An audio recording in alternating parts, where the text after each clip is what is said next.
Good evening. And one of the things about gospel music is that it's not like Western music. It's a lot more loud and noisy. So it's okay.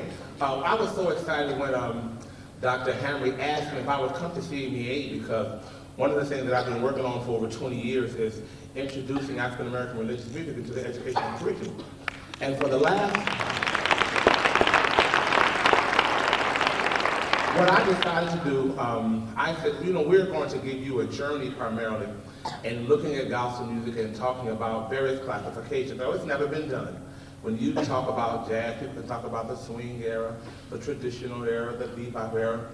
So about 4 years ago, now 3 years ago, I started a gospel piano class. I grew up in a Pentecostal church, and I would play for the Pentecostal church in the evening, and I studied classical piano in the day. So I had these two worlds, and when I went to college at San Francisco State and all these different things. And so when I started my gospel piano class, I had to really start classifying what I was doing naturally.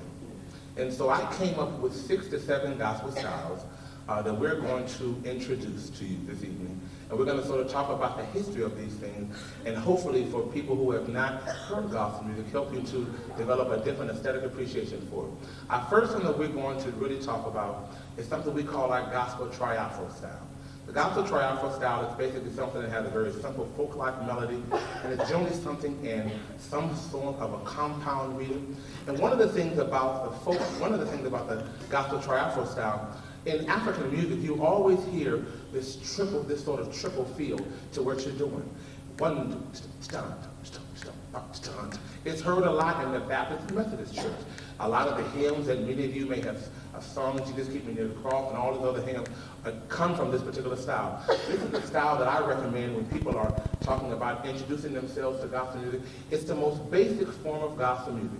If you want to learn where to begin in terms of how to appreciate gospel music, you always start with what we call our gospel Tri-Afro style. Now, these are Mr. Henderson's terms, and it sounds something like as follows.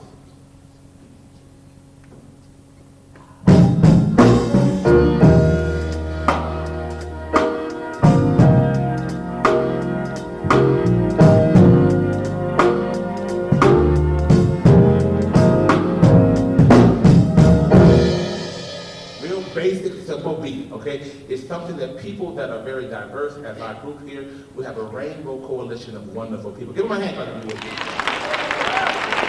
It's something that you can take in a school environment, in an integrated environment, and it's very, very easy to do. We're going to